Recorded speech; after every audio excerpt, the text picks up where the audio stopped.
महापुराण का विधान है 9 दिवसीय, 11 दिवसीय या श्रावण के दिनों में 1 महीने का किया जाता है। देवी भागवत का विधान कहा जाए शास्त्रों में तो शास्त्रों के हिसाब से 9 दिवसीय कथा होती है। भागवत पुराण 7 दिवसीय मोक्षदायी कथा। तो यहाँ पर सप्तम दिवस के हिसाब से साप्ताहिक ज्ञान यज्ञ हो रहा है विष्णु पुराण में। समझिए हम आपसे अगर हम इस चीज को अगर पूछे तो समझिए बहुत से लोगों का एक सपना होता है जी जी जी कि हम पढ़कर एक आईएएस बने तो आईपीएस बने तो डॉक्टर इंजीनियर बने। तो अगर इस चीज को देखी जाए तो क्या वो आपके जहन में वो ख्याल नहीं है कि मैं कोई आईपीएस बनूं, डॉक्टर बनूं?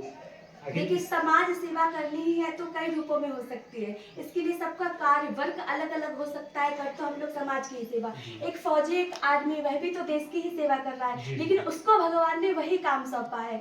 एक किसान अगर खेती नहीं करेगा तो अन्न कहाँ से होगा, जब अन्न नहीं होगा तो मनुष्यों का सभी का पोषण कैसे होगा। अब किसान भी सोचे माला हाथ में लेके भजन करने बैठ जाए, तो जब तक किसान खेती नहीं करेगा तब तक अन्न नहीं होगा। इसी प्रकार संतों का काम है भजन करना, सभी को यज्ञों से जोड़ना, कथाओं से जोड़ना, जिससे जीवन जीना आ जाए। सभी के काम अलग हो सकते हैं, सभी अपने अपने हिसाब से कर्म कर रहे हैं, क्योंकि कर्म प्रधान है विश्व करी राखा, और जो जस कर रही सो तस फल चाखा। कर्म करना जरूरी है, खाली नहीं रहना है। खाली रहने से तो अच्छा कुछ किया जाए। हाँ इसमें अगर इस किशोर जी अगर आज की इस दौर में देखा जाए तो अगर मैं समझता हूँ कि अगर मेरा भारत देश अगर आज़ाद नहीं हुआ था उस टाइम हमारे इस भारत देश में एक इंसानियत थी। लोग इंसान समझते थे एक दूसरे को, चाहे हम हो या आप हो या और कोई हो। लेकिन जब मेरा भारत देश आज़ाद हुआ तो कुछ लोगों ने हमारे इस देश को बांट दिया। तो उसमें वो भारत के नहीं थे, वो बाहर के थे। वो भारत के नहीं थे, वो बाहर से आए हुए थे। उनको कहा जाएगा विधर्मी, जो आतंकवादी थे। जैसे कौन नहीं जानता कि औरंगजेब ने हमारे 40,000 से अधिक मंदिरों को तोड़ा, भगवान की मूर्तियों को क्षतिग्रस्त कर दिया, यहाँ तक कि भगवान के संतों की भूमि से उनको आश्रमों की मंदिरों की भूमि पर कब्जा करके उन्होंने एक ही नारा लगाया कि फूट डालो और राज्य करो। तो हम संतों का, विद्वानों का काम यही है कि जब जाग उठा हिंदुत्व तब यह परिणाम होंगे। जब जाग उठा हिंदुत्व तब यह परिणाम होंगे। और टोपी वाले भी सिर उठा के जय श्री राम बोलेंगे, क्योंकि हम सभी कट्टरता के नहीं, हम कट्टरता के नहीं, हम धर्म के आदी हैं और गर्व से कहते हैं सनातन हिंदुत्ववादी है। तो फिर जैसे मानिए किशोर जी, तो आप भी तो मानिए वही भाषा बोल रहे हैं जैसे मानिए दूसरे धर्म के बारे में। तो विधर्मियों ने फूट डाला कि फूट डालो राज्य करो। उन्होंने ये कहा कि हमारे धर्म में आ जाओ, धर्मांतरण करा दिया। क्योंकि सनातन धर्म है ये अभी से नहीं है, ये अरबों वर्ष पहले से है। और जो बीच में ये जितने भी है ना, ये मजहब है, ये पंथ हो सकते हैं, पर ये धर्म नहीं है। धर्म तो सबका एक ही है, सनातन धर्म।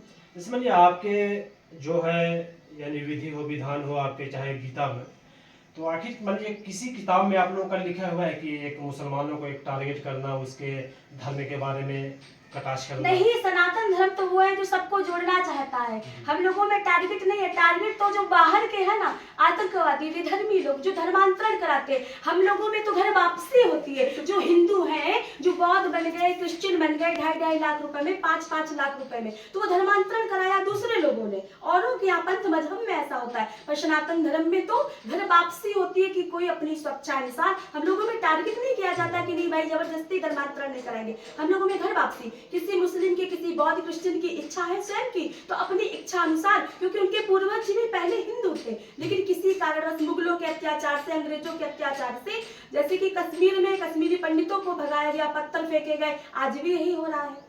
तो इसीलिए घर वापसी कराई जाती है। हमारे यहाँ धर्मांतरण की प्रथा नहीं है, किसी शास्त्र में नहीं लिखा। हमारे यहाँ तो सर्वे भवन्तु सुखिनः, सर्वे सन्तु निरामयाः, सर्वे भद्राणि पश्यन्तु मा कश्चित् दुःखभाग् भवेत्।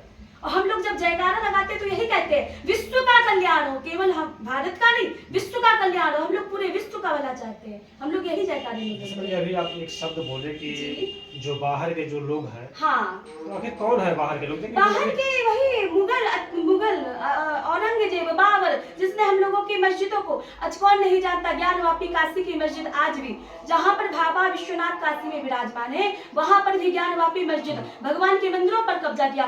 किसको नहीं पता मथुरा में भगवान कन्हैया का जन्म हुआ था? प्रमाण है, वेदों में है, सब में लिखा हुआ है, वर्णन है।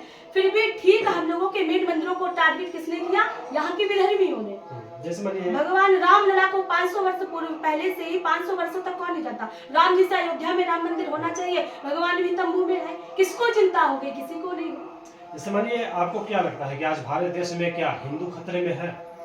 आज के समय में देखिए बागेश्वर धाम सरकार, हमारे योगी जी, हमारे मोदी जी, ये भारत देश संतों का देश है। जब पहले भी अत्याचार पाप सत्युग में भी होता था तो भगवान नरसिंह बन के आए, बारह बन के हिरण्यकश्यप को मारा। जब द्वापर में कंस जैसा राक्षस हुआ तो भगवान कृष्ण बलराम बन के आए, कंस के अत्याचार को, पापाचार को मिटाया। तो हमारे यहाँ जब जब होए धर्म की हानि, बाढ़ी असुर अधम अभिमानी, तब तब प्रभु धरि विविध शरीरा, हरि कृपा निधि सज्जन पीड़ा। जब जब अत्याचार पापाचार बढ़ जाता है तब तक भगवान कोई ना कोई रूप रख के, अब संत योगी और मोदी के रूप में आए, बागेश्वर धाम सरकार के संतों के रूप में भगवान किसी ना किसी स्वरूप को रख के आते हैं और धर्म की रक्षा करते हैं, धर्म का नाश करते हैं। जैसे मान लिया बागेश्वर धाम के धीरेन्द्र शास्त्री जी के बारे में आपने कहा जी, संतों का देश है। तो आज उनके ऊपर एक उंगली उठ रही है, क्योंकि अभी जैसे मान लिया अभी चंद रोज पहले कुंभ मेला लगा था जी, प्रयागराज में कुंभ मेला लगा था। तो वहाँ पे धीरेन्द्र शास्त्री जी ने उन्होंने एक शब्द बोला था कि जिसने अगर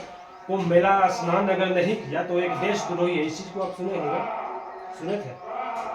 इस बात को तो नहीं सुना। उन्होंने एक शब्द जरूर कहा था जब उनसे प्रश्न किया गया कि यहाँ पर जितने मर गए हैं तो हिंदुओं को किसी विस्फोट के कारण, कोई मतलब की गलतफहमी के कारण काफी सारे हिंदू लोग मारे गए। अचानक भगदड़ मच गई कुंभ में, ये मैंने खबर सुनी कि भगदड़ मच गई। तो उन्होंने सरकार, बागेश्वर धाम सरकार ने एक ही बात कही, देखिए मृत्यु तो एक दिन आनी ही है, लेकिन वो मरे नहीं है, वे तो उतर गए हैं। बागेश्वर धाम सरकार ने हमारे यही बात बोला, क्योंकि मरने के बाद भी तो मिट्टी बन करके वही गंगा में जाते हैं। अस्थियों को प्रवाहित हम लोग गंगा जल में करते हैं, वहां तो त्रिवेणी है, तो वहां वो मरे नहीं थे भगदड़ में, कुंभ में भगदड़ के कारण वे तो तर गए थे। लेकिन शंकराचार्य जी ने मान लीजिए धीरेन्द्र शास्त्री जी का विरोध किए थे। नहीं, सब संतों का अपना अपना